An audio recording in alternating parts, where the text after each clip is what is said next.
Hey guys, this is Shane and welcome to my Curator of the Lost channel. Today, I want to talk about the concept of seller burnout. Do you ever reach that point where you're just kind of burned out and you need a break? Kind of happened to me this last few weeks. If you followed the channel for any length of time, you probably noticed that I haven't posted in several weeks for several reasons. One, I had a bunch of work travel, then I had some personal travel. I actually got to go to Belgium for about 11 days, so I kind of shut everything down for that.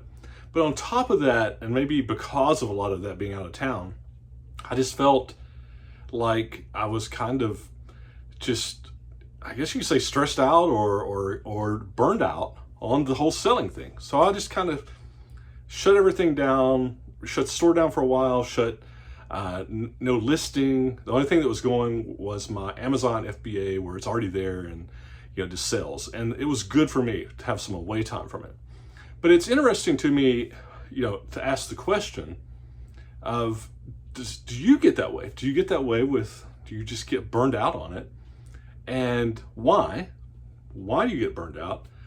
And what can you do about it going forward, right? To not get that way. So, I guess all those things are worth unpacking. So for me, I think the reason I got burned out, again, I do this I do selling, predominantly book selling, as a side gig, as a side hustle, as a hobby. It's something I've always enjoyed. I've always enjoyed books. I got into this really from the perspective of I was selling books, kind of fun books I wanted to buy, right? But then I kind of got into this where I really enjoyed that's why I'm curator of the lost. I enjoy finding stuff that somebody was basically just going to throw away, lost stuff that is of value that other people are looking for. I like that, and I really like doing it with books because I love books. So that's kind of how I got into it. But success can sometimes breed pressure, right? And this is regardless of me having a curator of the lost YouTube channel. Although I guess, to be honest, maybe there's a little bit of that there too, right? Because you're trying to do videos of, hey, here's what I found, here's what I've sold, here's how things are going, because I enjoy this community. But ultimately, what happened to me, I think, on the pure selling front, is that success of selling. We've talked about it, this concept of having to feed the beast. If you, if you sell a lot of stuff, then you need to buy stuff and list it so you can keep it going, right? So it's this weird mental game, self-inflicted, self-imposed pressure to feed the beast and keep it going.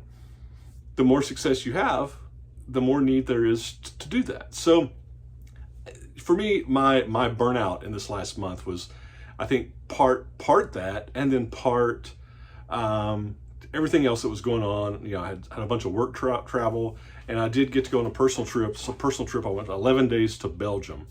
And I will say Belgium, I'd never been to Belgium before, and it's an amazing place. Great history, wonderful people, so friendly, everybody I met, some of the best beer in the world, Antwerp, Bastion, West-Veterland, Bruges, back into Brussels. They had the beer weekend. Met some really, really cool people, and highly recommend going there. It was a lot of fun. So, so I had work travel, real work travel. I had some personal travel, and then this overlying kind of feed the beast. What are you doing? Death pile, all these things, trying to get things listed, shit before I went out of town. I just needed a break. So I have kind of just been able to turn it off for a month. Now, what are the repercussions for that for me?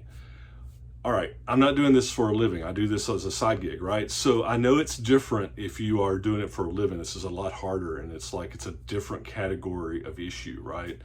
But for me, I know that it takes a hit on, on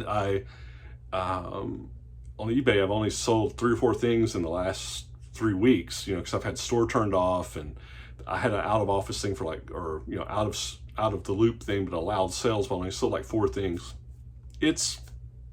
I know the way the eBay algorithm works, that's going to hit me for a while. and I'll have to build that back up, right? Consistent listing, all consistent interaction. So I know I'm going to take a hit on that. Other than that, for me, it's not that big of a deal if I keep my head screwed on straight. One thing I did though is that in that time period where I just said I'm not listing, I'm not really worrying about the setting, I'm turning off the store, I did not source. I just stopped sourcing the last few weeks too. I'm like, what I don't need to happen for me is on this slippery slope, this pitfall of I'm not listing, but I'm buying, so my death pile gets higher, then that's more pressure later, and you cross the line from you're not being a seller, you're being a hoarder, right? So for me, that was something that I wanted to be careful of. I think it's something to think of. But I think the question, I'm interested in feedback, is how have you handled it? Have you experienced this? Have you needed to take a break? What was kind of the push for you? What made it where you needed to take a break? Again, for me, it was a lot of real work stuff, personal travel, but it was this overarching feeling of this self-inflicted feed the beast mentality. You've got to do which is really messed up, right, on the psychology, because you're having the success from you're seeing, I'm finding good stuff because of my knowledge, because I'm having luck in places, I'm listing it and it's selling. That's all success. And for that to kind of flip back around, that you're not doing enough, you need to do more, right? I'm sure somebody that's in the psychology can tell us there's probably a good key term for that, right? But that was me. So what can I do? And some pointers, what could we do going forward not to get burned out? So I think one of the big things is in selling, especially, I think this is if you're a full-time seller or a part-time seller, is to set boundaries, right? If you're in a day job and you're 8 to 5 or 9 to 5 or 8 to whatever your work schedule is, that's kind of your work schedule. Selling, a lot of times, it doesn't have a definitive start and end to the day, right? You're doing stuff when it pops up. Maybe you do sourcing at one part of the day, you do shipping, you're doing, your photographs. It can fill your day. I see this when people that have done telework or remote work in the last few years, that have the same problem, is that it's harder to manage the day. This is my work day. This is my family, my me time, the rest of my day. It can fill it up. So I think that establishing boundaries and establishing schedule of times that work for you, and saying, this is when I'm going to work on selling. This is when I'm going to do the other stuff. That it's either stuff with the family, stuff around the house, doing something that's not selling related, and not let it just fill up all that empty time, right, or all that blank time. So I think that's the number one thing for me. The other is to remember why I'm doing selling. I'm doing it because I enjoy it.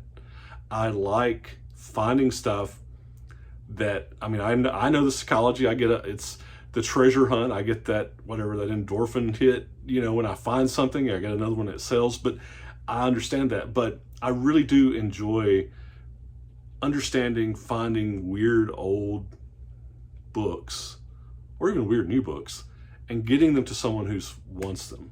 I really like that. So that's why all my stuff's called Curator of the Lost, right? It was lost, now it's found, let's do it.